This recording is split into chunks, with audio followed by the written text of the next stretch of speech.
할렐루야. 오늘 주신 하나님 말씀은 사무엘하 1장 1절부터 16절까지 말씀이 되겠습니다.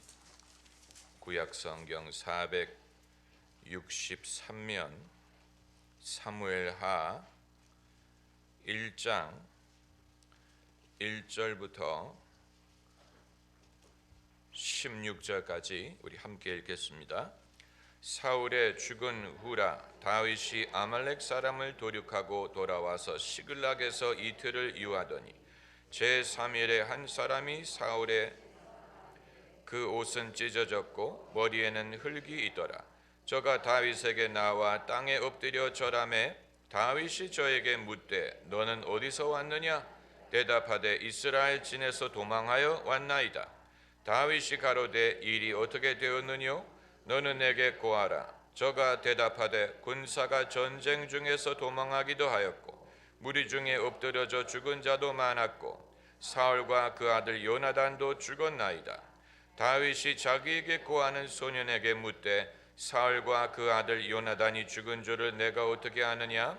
그가 고하는 소년에게 이르되 내가 우연히 갈보아 산에 올라가 보니 사울이 자기 창을 의지하였고 병거와 기병은 저를 급히 따르는데 사울이 뒤로 돌이켜 나를 보고 부르시기로 내가 대답하되 여기 있나이다 한즉 내가 누구냐 하시기로 내가 대답하되 나는 아말렉 사람이니이다 한즉 또 내게 이르되 내 목숨이 아직 내게 완전히 있으므로 내가 고통에 들었나니 너는 내 곁에 서서 나를 죽이라 하시기로 저가 엎드려진 후에는 살 수 없는 줄을 내가 알고 그 곁에 서서 죽이고 그 머리에 있는 면류관과 팔에 있는 고리를 벗겨서 내 주께로 가져왔나이다.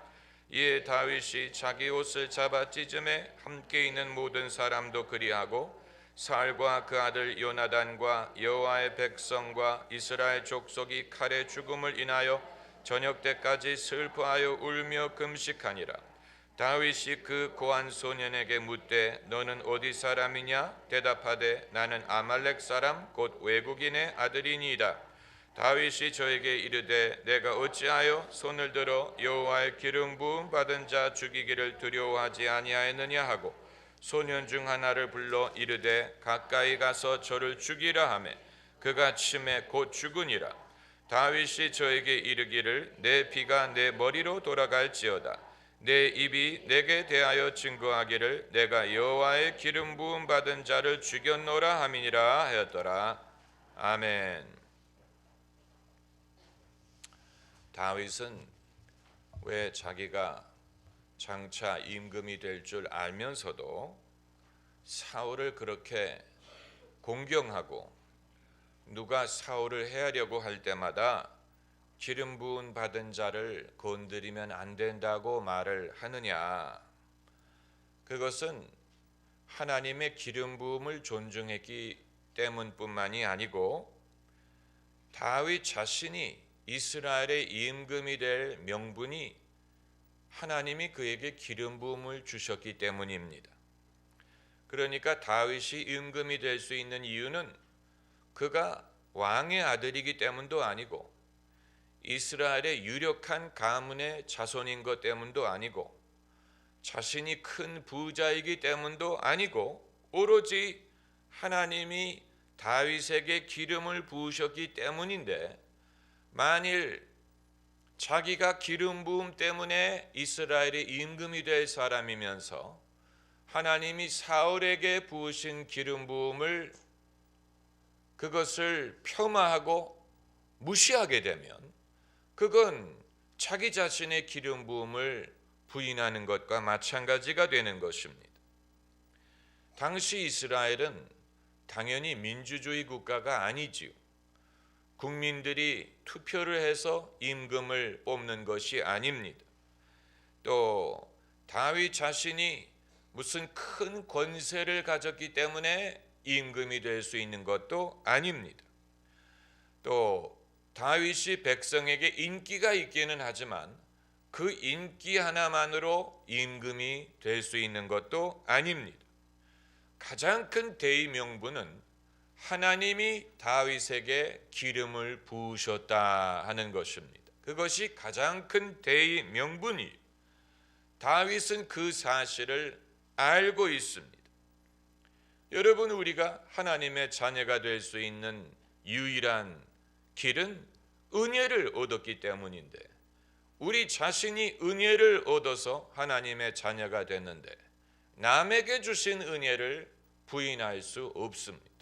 내게 주신 은혜를 알고 귀하게 여긴다면 남에게 주신 은혜도 존중을 해야 됩니다. 그런데 그리스도인들끼리 내게 주신 은혜는 귀하게 여기면서 남에게 주신 은혜에 대해서는 나쁜 소리 하기를 좋아하는 사람들이 많아요. 교회끼리도 그렇고 교단끼리도 그렇습니다. 여러분, 교회마다 하나님이 주신 은혜가 있습니다. 모든 은혜를 다 한 교회에 주시면 좋겠지만, 그러나 교회가 예수 그리스도의 몸이요 지체이기 때문에 어떤 지체는 손의 역할을 하는 지체도 있고, 눈의 역할을 하는 지체도 있고, 입의 역할을 하는 지체가 있습니다. 그래서 다 똑같은 교회요, 다 똑같이 예수 그리스도를 구주로 믿지만 교회 주신 은혜에 따라서 어떤 교회는 복음을 전하는 일에 특별히 은사가 있고, 어떤 교회는 복음을 사회적으로 실천하는 데에 더 큰 사명이 있는 교회도 있고, 어떤 교회는 이방 민족 또 온 천하에 다니며 복음 전하는 선교 사역의 사명이 특출한 교회도 있고, 또 어떤 교회는 찬양의 은사가 뛰어난 교회도 있고, 어떤 교회는 하나님의 말씀을 구체적으로 가르치는 일에 사명을 가진 교회도 있습니다.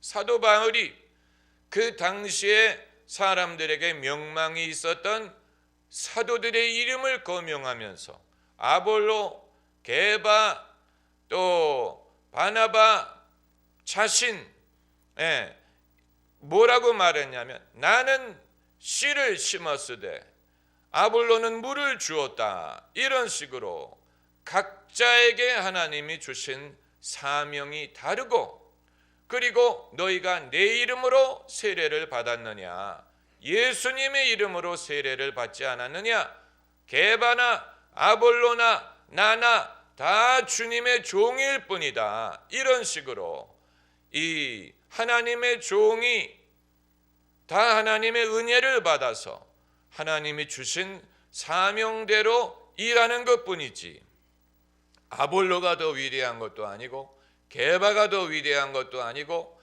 자기 자신인 바울이 더 위대한 것도 아니고 우리는 다 주의 종일 뿐이다, 이렇게 말한 것을 우리가 보면 그 당시에도 미묘한 갈등이나 라이벌 의식이 있었기 때문에 그런 말을 했을 것이라고 봅니다. 당사자들이 라이벌 의식을 갖지 않더라도 사람들이 그것을 부추길 수 있는 것입니다. 아볼로를 좋아하는 사람, 게바에게 속한 사람들끼리 서로 부추겨서 바울은 신학은 뛰어난데 말발이 부족하다느니, 베드로는 영발은 대단한데 배움이 부족하다느니, 이런 식으로 아볼로는 말을 잘하는데 이런 식으로 믿음의 연조가 짧다느니, 이런 식으로 당사자들은 그런 의도가 없더라도 추종하는 사람들끼리 마치 우리 집이 너희 집보다 잘 산다, 우리 민족이 너희 민족보다 경제가 더 발전했다, 우리가 너희보다 노벨상 수상자가 많다, 이런 식으로 경쟁하는 식으로 교회들끼리, 교단들끼리도 그런 식으로 경쟁하는 경우가 많은데, 여러분, 만일 자기의 것을 가지고 그런 결과를 이루었다면 자랑할 수 있겠지만, 모두가 다 하나님이 주신 은혜로 그 모든 것을 한 것이라면 자랑할 것이 아무것도 없습니다. 무슨 자랑할 것이 있겠습니까? 다만 한 가지는 우리가 분명히 알아야 됩니다. 사람이 자기 자신에 대하여 자신감을 갖지 못하고 남을 보고 남에 비교해서 내가 없는 것을 안타깝게 생각하고 그것을 문제라고 생각할 필요는 없습니다. 왜냐하면 내게 주신 은혜를 알면 하나님이 이것을 내게 주셨고 이것을 가지고 주 일을 하라고 하시는구나 깨닫고 그것을 감사하고 그것을 최대한 사용하면 되는 것이지, 내게 없는 것, 남에게 있는 것, 그것을 보면서 그것을 극대화하고 왜 누구는 저런 걸 가졌고 저런 일을 할 줄 아는데 우리는 안 하느냐 못하느냐 그렇게 생각하는 것도 좀 미련한 것입니다. 하나님이 그런 은혜를 주셨으면 하겠지요. 그런 은사가 있으면 할 것입니다. 하지 않는 이유는 하나님이 그런 능력을 주시지 않았고 그런 일을 맡기지 않았기 때문이에요. 그럼 나는 할 수 있는 게 없다는 말이냐? 아니에요. 주님이 우리에게 주신 은혜가 있고 내게 주신 은사가 있고 그것을 통해서 얼마든지 주님을 섬길 수 있습니다. 거기에 대한 자신감이 있어요. 그걸 자랑한다는 얘기는 자랑한다는 얘기는 아니지만 자신감이 있어서 남에게 은과 금은 내게 없을지라도 내게 있는 것으로 너에게 준다. 어느 누구도 베드로에게 왜 당신은 은과 금이 없느냐? 왜 은과 금을 주지 않느냐? 이런 식으로 물을 자격이 없습니다. 은과 금은 베드로에게 없어요.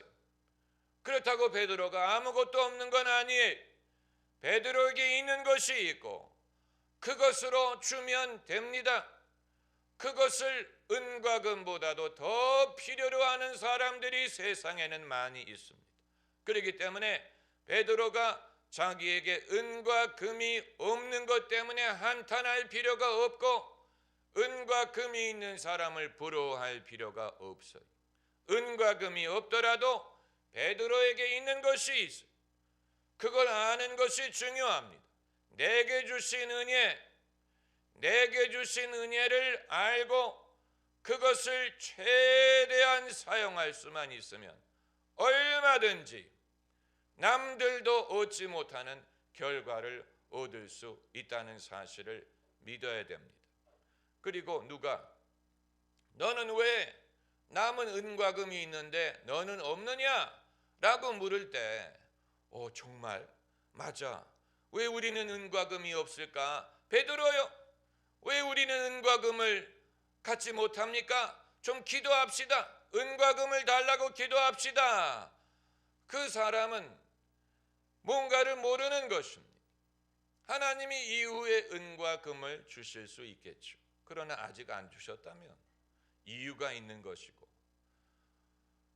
그러나 우리에게 주신 것이 무엇인지를 알고 거기에 대한 확신을 갖고 그것을 가지고도 얼마든지 주님의 일을 할 수 있다는 사실을 믿는다면 누가 왜 베드로에게는 은과 금이 없습니까? 라고 물을 때 은과 금은 없어도 다른 게 있어요 라고 대답할 수 있습니다. 그런데 요즘의 성도들은 그런 배짱이 없는 것 같아요. 그래서 누가 왜 개신교는 이게 부족합니까? 왜 당신의 교회는 이런 일을 안 합니까? 라고 물어볼 때 사람들이 맞아 우리가 그게 없어, 우리는 그게 부족해 하면서 스스로 위축되고 마치 자기들이 큰 실수를 하고 있는 것처럼 하나님의 은혜가 없는 것처럼 낙심을 하기 쉬운데 그건 올무에 빠지는 것입니다. 없는 것을 염려하기보다는 있는 것이 무엇인지를 알고 하나님의 섭리를 내가 다 이해하고 설명할 수는 없지만 그건 없더라도 이것이 있고 우리는 이것이 하나님이 우리에게 주신 은사요, 은혜요, 사명임을 믿고 이것을 통해서 열심히 하나님의 일을 하려고 하고 있습니다 라고 대답을 하면 됩니다. 할렐루야. 무슨 말인지 아시겠지? 수년 전 제가 미국에서 신학교를 다닐 때 1980년도지요. 미국의 청소년들을 대상으로 전도를 하는 파워팀이라는 이 젊은 남자들로 구성된 전도팀이 있었습니다. 이들은 전부 다 프로 레슬러 출신들이 얼마나 그 머슬과 뭐 엄청난 힘을 가진 사람. 그래서 그들이 지역에 와서 집회를 열 때 시범을 보입니다. 시범을 보이는데 어떤 시범을 보이느냐? 얼음, 그 옛날에 그 얼음 파는 데서 파는 그 큰 바위만큼 큰 얼음을 갖다 놓고 맨손으로 그것을 깨뜨리고, 또 기와장을 한 20장을 갖다 놓고 거기 위에다가 기름을 붓고 불을 붙인 다음에 그것을 손으로 깨뜨리고, 그리고 쇠로 된 막대기, 쇠로 된 파이프를 맨손으로 휩니다. 그 젊은이들이 완전히 뿅 갑니다. 그 집회에 찾아오는 사람들을 구경하기 위해서라도 집회를 가야 돼. 뭐 별의별 사람들이 와서 뭐 오토바이 갱들이라든가, 오토바이 탄 몸에 문신을 하고 우락부락한 오토바이 갱들이 오고, 동네 깡패들이 오고, 조폭들이 찾아오고, 그 동네에 그 남자애들은 전부 다 옵니다. 부모 손을 잡고. 그래가지고 얼마나 재미있는지 몰라요. 이들이 무대 위에서 맨손으로 이 전화번호부 책을 찢습니다. 맨손으로 이만큼 두꺼운 전화번호부 책을 맨손으로 찢어. 그리고 뭐 쇳덩어리란 쇳덩어리는 다 휩니다. 그걸 구경하고 간 남자애들이 집에 가서 흉내를 내기 때문에 막대기란 막대기는 다 부러진대. 그런데 그 쇼를 한 다음에 이들이 복음을 전하고 설교를 하고 예수 믿을 사람 나오라고 하는데, 그 우락부락한 오토바이 갱들, 뭐 헬스 에인젤스, 뭐 이런 오토바이 갱들, 뭐 동네 깡패들, 이런 사람들이 앞에 나와서 예수님을 영접하고 그들 중에 다수는 눈물을 흘린다는 사실이. 그런데 이들이 복음을 전하는 방법에 대하여 많은 사람들이 비판합니다. 그게 쇼지, 그게 전도 집회냐, 도대체 성경 어디에 그런 식으로 무슨 뭐 니네가 삼손팀이냐, 뭐 그런 식으로 사역을 하느냐라고 비판을 할 때마다 파워팀의 대표자인 존 제이콥스라는 이 목사가 뭐라고 대답하냐면, 하나님이 우리에게 은사를 주신 대로 우리는 주님을 섬기는 것뿐이다. 너희는 하나님이 너희에게 주신 은혜대로 무슨 일을 하냐? 이렇게 물어봅니다. 우리는 우리에게 주신 능력대로 주님을 섬기는 것뿐이고, 당신은 그 대신 무엇을 하느냐? 사실 물어보면 비판하는 사람들이 할 말이 없죠. 자기들은 아무것도 안 하면서 파워팀이 아주 독특한 방법으로 복음 전하는 것에 대하여 비판을 하고 있는, 그건 그들의 대답이 옳아요. 은과 금은 내게 없지만 우리가 무슨 빌리 그레함 목사님이라든가 무슨 빌 브라이트 박사라든가 무슨 뭐 이런 분들처럼 뭐 학위가 많고 학술이 있고 말을 잘하고 뭐 그런 식으로 은사가 있는 건 아니지만, 하나님이 우리에게 이런 은혜를 주셨고 이런 사람들이 모여서 우리의 가진 달란트로 주님을 전하자 해서 우리가 할 수 있는 범위 안에서 주님을 전하는 것이다. 거기에 대해서 칭찬을 해줘야지. 거기에 대해서 너희는 그렇게 하면 안 돼. 뭐 그건 뭐 감정의 어필하는 것이고 그건 쇼고 뭐 그건 일시적. 그러나 열매가 그렇지 않다는 것을 왜냐하면 일반 교회에 오토바이 갱들이나 조폭이 오지를 않거든요. 그들이 그런 교회를 오지 않습니다. 그러나 파워팀이 모였다 하면 그런 사람들이 찾아. 그러니까 비슷한 사람들끼리 모이는 거예요. 유유상종이라고. 비슷한 파워팀이 오면 그 집회에는 비슷하게 생긴 남자들이 찾아와. 그리고 눈물을 흘리면서 은혜를 받아. 그러니까 그런 사람들을 모아놓고 눈물을 흘리게 하면서 은혜를 받게 할 자신이 없다면 파워팀이 사역하는 방법에 대하여 비판할 자격이 없는 것이죠. 그러니까 우리 모두가 마찬가지. 하나님이 은혜를 주심으로 하나님의 자녀가 될 수 있었고, 하나님이 은혜를 주심으로 하나님을 섬길 수 있고, 하나님이 주신 은혜대로 하나님을 섬길 수 있는 것이라면 내게 주신 은혜가 귀한 만큼 남에게 주신 은혜를 인정해야 됩니다. 그러한 사역을 존중해야 됩니다. 그리고 너는 왜 내가 하는 것, 내가 하는 대로 하지 않느냐라고 비판할 자격은 없습니다. 왜냐하면 내가 하지 못하는 것을 그 사람이 하고 있기 때문에, 내가 전도하지 못하는 사람들을 저 사람이 전도하고 있기 때문에 그 대상이 누구냐를 우리가 따질 권한이 없어요. 그 대상이 누구냐를 가지고 따질 권한이 없어요. 어떤 교회는 남자들이 찾아가기 좋아하는 교회도 있고, 젊은이들이 찾아가기 좋아하는 교회도 있고, 연예인들이 찾아가기 좋아하는 교회도 있고, 여자들이 많이 모이는 교회도 있어요.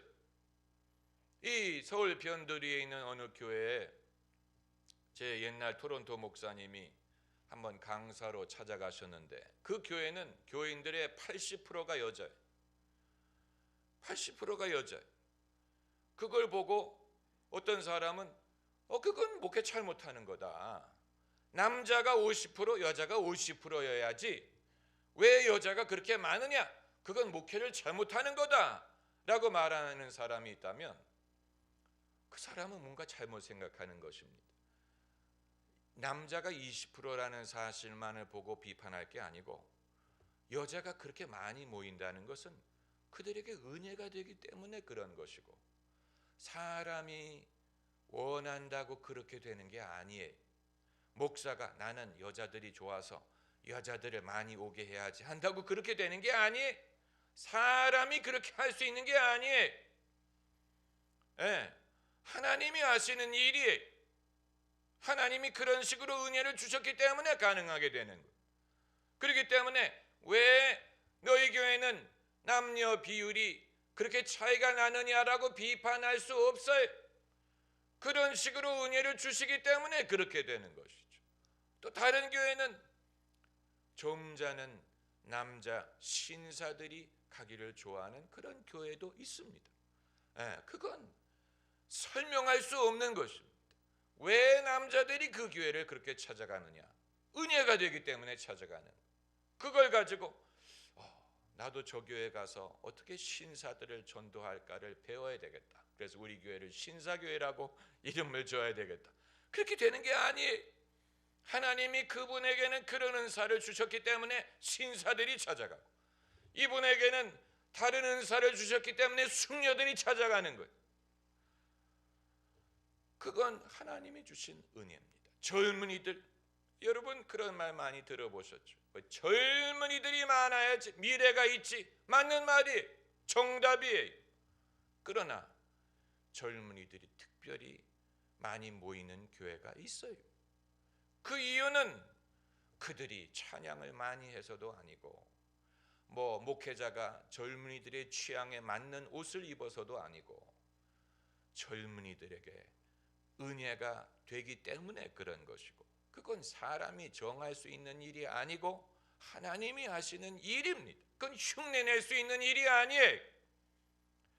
그들처럼 예배 방식을 바꾼다고 젊은이들이 모이는 게 아니에요. 하나님의 은혜가 있기 때문에 그런 것입니다. 그런데 왜 사람들은 젊은이들이 많이 모이는 교회를 부러워하면서 중년 노년층이 많이 모이는 교회에 대해서는 부러워하는 사람을 한 번도 못 봤어요. 그 자체가 편견이 젊은이들이 많이 모이는 것만 좋다고 해서 그럼 젊은이들만 모이고 그 이외 연령층은 다 지옥 가면 좋겠다는 말입니까? 그게 아니지요. 어떻게 사람이 산도 좋고 물도 좋을 수 있고 이 사람도 만족시키고 저 사람도 만족시키고 모든 사람을 만족시킬 수 있다는 얘기입니까? 그렇게 할 수 있는 사람은 예수님밖에 없어. 예수님밖에 없어. 베드로도 예수님의 수제자요 사도지만 유대인을 위한 사도였고 바울은 이방인을 위한 사도였죠. 그 어느 누구도 이방인과 유대인 모두를 위한 사도는 없었어요. 아마 그렇게 되고 싶었을 거예요. 내가 이방인뿐만이 아니고 유대인들도 좀 전도해야지. 바울은 그런 마음이 있었을 거예요. 그러나 사도행전을 곰곰이 읽어보면 바울은 늘 유대인들과 트러블이 있었어요. 늘 유대인들이 바울을 미워하고 싫어하고 죽이려고 하고 쫓아다니고 유대인들과 접촉을 하면 늘 트러블이 생겼어요. 그러니까 하나님이 너는 이방인의 사도인데 이방인들에게 전도할 때는 결과가 좋았어요. 그런데 유대인들과 대화를 하면 막 죽이려고 하고 막 바울을 죽이기 전에는 먹지 않겠다고 하고 뭐 별의별 극단적인 사람들이 생겼는데 그러니까 주님도 그의 한계를 정하시는 거예요. 너는 여기까지고 내가 할 수 있는 일은 이것이고 너는 이것으로 나를 섬겨라. 분명히 이방인을 위한 사도라고 부르셨어요. 그러니까 그것이 바울에게 주신 은혜죠. 베드로는 베드로에게 주신 은혜가 있고 그걸 남이 떡이 더 커 보이게 생각하면 안 돼. 각자 자기에게 주신 은혜를 알아야 됩니다. 한번 따라해 보세요. 내게 주신 은혜. 내게 주신 은혜를 알아야 됩니다. 사도 바울이 그의 서신 중에 한 말이 내게 주신 은혜를 알므로 아주 중요한 것입니다. 우리 모두가 실천해야 되는 것입니다. 내게 주신 은혜를 알아야 돼. 나는 유명한 오럴 로버츠 목사라든가 베니인 목사처럼 부흥사가 돼서 큰 집회에서 병자들을 고치고 그런 은사를 사모했을지라도 주님이 내게 주신 은사는 그와 완전히 다른 동네 교회에서 차분하게 목회자로 섬기는 은사를 주셨을 수 있어. 그러면 그걸 순종하면 돼요. 그걸 통해서 주님을 섬기면 얼마든지 주님께 영광을 돌릴 수 있습니다. 모든 사람이 다 똑같을 수가 없죠. 아마 내가 부러워하는 그 사람은 나는 부흥사 은사는 있지만 늘 이렇게 떠돌아다니는 떠돌이 행세를 하는 것이 나는 참 피곤하다. 나도 저 사람처럼 한 교회에서 한솥밥을 먹는 성도들과 같이 신앙생활을 하고 싶지만 나는 팔자가 그렇지 못해서 늘 떠돌아다녀야 돼. 한 곳에 머물 수가 없어. 늘 보면 항상 떠돌아다녀. 여기 갔다가 저기 갔다가 여기 갔다가 그건 하나님이 그렇게 쓰시기 때문에 그런 것이지 본인이 선택할 수 있는 건 아니에요. 다윗이 사울을 좋아할 리가 없고 사울이 자기를 죽인다는 사실을 알고 그럼에도 불구하고 사울의 기름 부음을 존중할 수밖에 없는 이유는 다윗 자신이 이스라엘의 임금이 될 수 있는 대명분도 하나님이 자신에게 기름을 부으셨기 때문. 사울의 기름 부음을 부인하면 자기 기름 부음을 부인하게 되는 것. 사울의 기름 부음을 인정해야 다윗에게 주신 하나님의 기름 부음도 사람들이 인정하고 존중할 것입니다. 할렐루야. 기도하십시다.